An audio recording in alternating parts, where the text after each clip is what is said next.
Hey, I'm Ryan Reynolds. At Mint Mobile, we like to do the opposite of what Big Wireless does. They charge you a lot, we charge you a little. So naturally, when they announced they'd be raising their prices due to inflation, we decided to deflate our prices due to not hating you. That's right. We're cutting the price of Mint Unlimited from $30 a month to just $15 a month. Give it a try at mintmobile.com/switch. $45 upfront payment equivalent to $15 per month. New customers on first 3-month plan only. Taxes and fees extra. Speed slower above 40 gigabytes. See details. What up, y'all? It's Joe Budden, here to talk about Prize Picks. Prize Picks is the best place to win real money while watching football. You can get up to 100 times your money. Prize Picks will give you $50 instantly when you play your first $5 lineup. You don't even need to win to receive the $50 bonus. It's guaranteed. Just download the Prize Picks app and use code SPOTIFY. That's code SPOTIFY on Prize Picks to get $50 instantly when you play a $5 lineup. Prize Picks. Run your game. Must be present in certain states. Visit prizepicks.com for restrictions and details.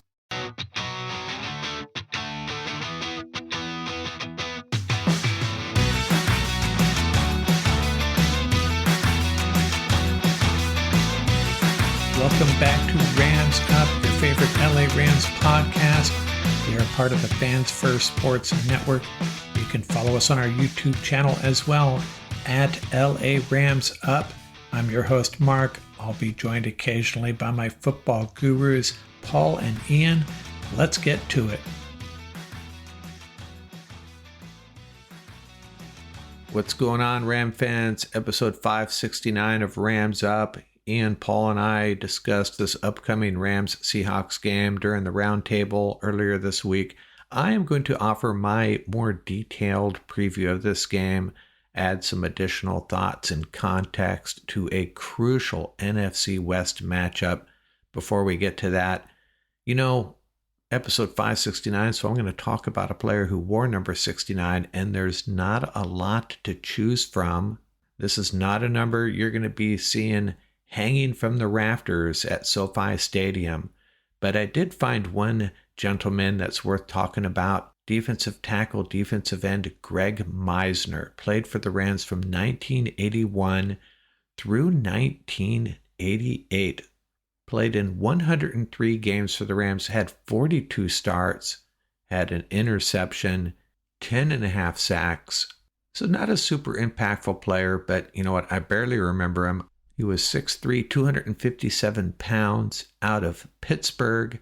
So we have more than one defensive tackle out of Pittsburgh, don't we? Aaron Donald, and he was preceded by Greg Meisner. Rams selected him 63rd overall in the 1981 NFL Draft. That was in the 3rd round. Greg Meisner, our number 69 for the Los Angeles Rams. Now let's get into this game preview, Rams-Seahawks. We'll start with the history between these two teams. Seattle leads 27 wins, 26 losses.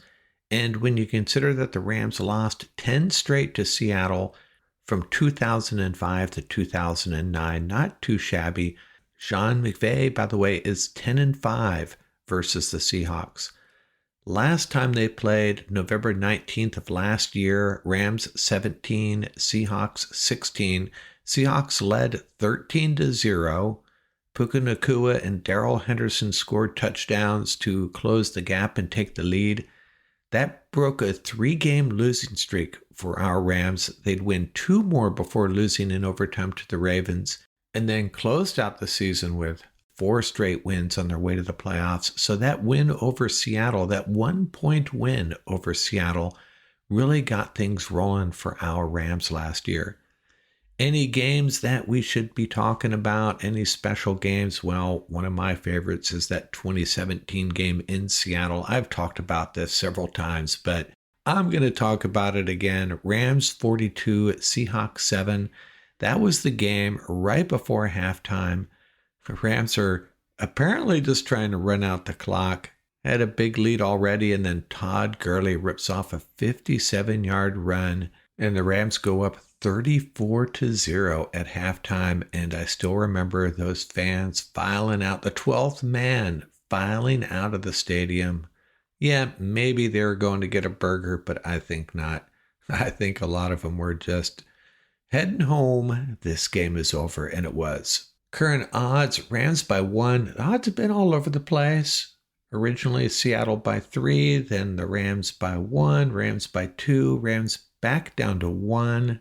Weather will be cool but dry, probably around 50 degrees, should not be a factor at all. What have the Seahawks done so far this season? They're 4-4. They opened with 3 straight wins over the Broncos, Patriots, and Dolphins. And yes, of course, they got the Dolphins without Tua. Then they lost 3 straight to the Lions, Giants, and 49ers. That Giants loss coming at home, that could turn out to be one of their more costly losses if things do not go their way the second half of the season. After that, they beat the Falcons in Atlanta, came home and lost to the Bills, got hammered pretty good by Buffalo and Josh Allen. Their offensive leaders, Geno Smith, 270 yards passing per game, 8 TDs, 7 interceptions. Kenneth Walker, 4.3 yards per carry, 6 TDs, and Zach Charbonnet out of UCLA, 3.5 yards per carry and 4 TDs. DK Metcalf, their top receiver, we'll talk about him in a minute when we get to our injury report. He's averaging 81 yards per game, has 3 TDs. Tyler Lockett and Smith Njigga round out a pretty good receiving core. They both are averaging about 50 yards per game. Key defenders, their leading tackler is Tyrod Dodson, inside linebacker, 62 tackles. Ernest Jones was added, and we'll talk about him in a minute as well. The ex-Ram looking to make his mark. Man, he will be fired up for this game if he can play. Got a pretty good pass rush. Derek Hall, 6 sacks. Boya Mafe, 5 sacks, and other standouts. Of course, cornerback Devin Witherspoon and defensive lineman Leonard Williams. And cornerback Tariq Woolen, apparently going by Reek now, that's R-I-Q. Pretty physical cornerback. He's the one that got benched last year, though, early in the year. Remember something about his willingness to tackle, if I remember correctly. But he's still a very good player. Team stats to know in this game. The Seahawks lead the league with 275 yards passing, but we have some news to share about DK Metcalf coming up. The Rams are allowing 212 yards passing per game. Both teams allowing around 24 points per game. The Rams score 21 points per game. The Seahawks score 24 points per game, but we have to recognize that this Rams offense is definitely on the upswing. They're going to surpass that average for sure in this game, I think.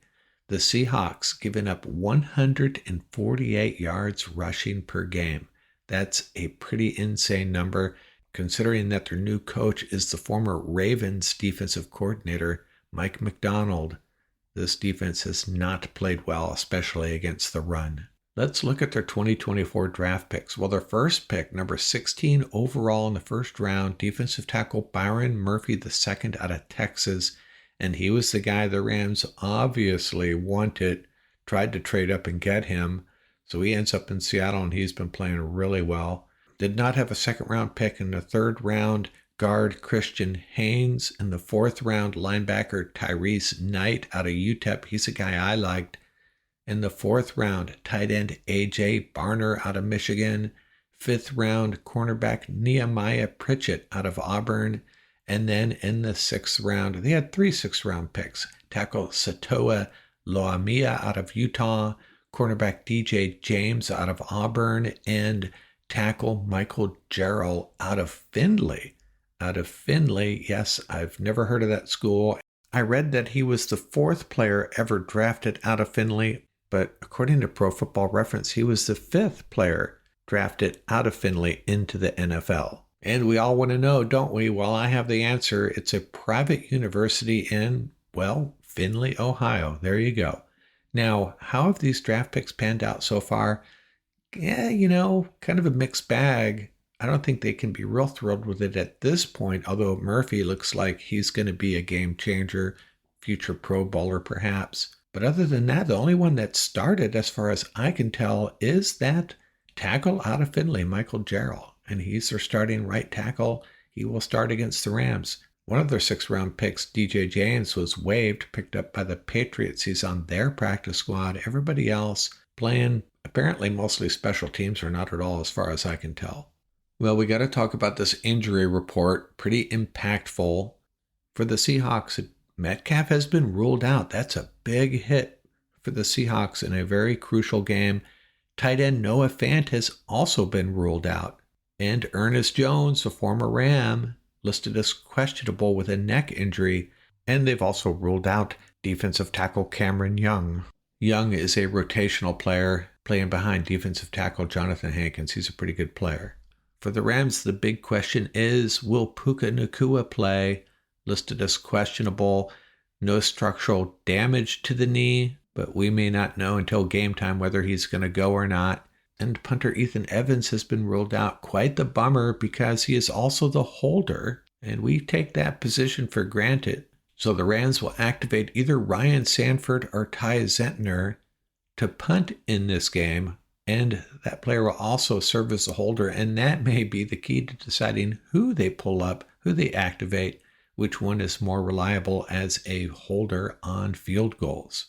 So just one more thing for us to worry about, I suppose. Other players showing up on the injury report, Cameron Curl, still questionable. This is from the Friday injury report. Jordan Whittington, also questionable. It would be nice if he could go if Puka Nacua cannot. And Joseph Noteboom and Neville Gallimore both out. Now, Noteboom, when he does come back, will create an interesting situation for the Rams. If he comes back, would he pop in there for Justin Dedich, who is playing pretty well? And for the Seahawks, tackle Abraham Lucas is still out. He's been out for a while, not coming back for this game. So what are our fearsome four keys to the game? Well, fearsome key number one, we talked about this on the roundtable, with DK Metcalf out and Kenneth Walker having a pretty good season. The Seahawks are going to try to establish the run and run it down our throat. We need to slow down that running game. If we can slow down their running game, the Seahawks are going to be in big trouble offensively. And our defense has stepped up in that area recently. Be interesting to see who our linebackers are. Are we going to roll with Omar Spades, or is Troy Reader going to be back out there? But regardless, got to find a way to slow down their running game. And with DK Metcalf out, it might be an easier problem to solve. Fearsome key number two, I just mentioned it. Man, we got to have a solid field goal kicking game. Although Joshua Carty has had his troubles, we all think he's going to be okay. We need to take a deep breath and ride with Joshua Carty. However, having a new holder / punter complicates things a little bit, so we need to be solid in that part of our game. Our special teams needs to lock that down, whatever it takes. Hey, maybe we just finish in the red zone and we don't have to worry about it. Fearsome key number three, Ian and Paul talk about this endlessly. You got to mix it up, Sean. 12 personnel, 11 personnel, get different guys involved, mix it up, run the damn ball, Sean. Primarily, we're going to move the ball on the ground in through the air, but we can't get pass happy. We have the offensive line and the running backs, plural, to get it done against Seattle. Let's not just get pass happy from the get-go. Let's beat this Seahawks team in the air and through the ground, but mostly on the ground. And fearsome key number four, I think we're in a good position to win this game. We are the better team offensively and defensively. Just play a clean game, no crazy plays, no mental lapses in the secondary, no turnovers deep in our end. Just play a clean, fundamentally sound game, and we have our fourth win and potentially in first place by ourselves atop the NFC West. But man, this is Seattle, Rams at Seahawks. Don't expect this to be easy. It very well could be, but don't be surprised if some crazy stuff goes on, as it typically does in Seahawks games. But my prediction, as I shared on the roundtable, Rams 30, Seahawks 20. Rams get to 4-4.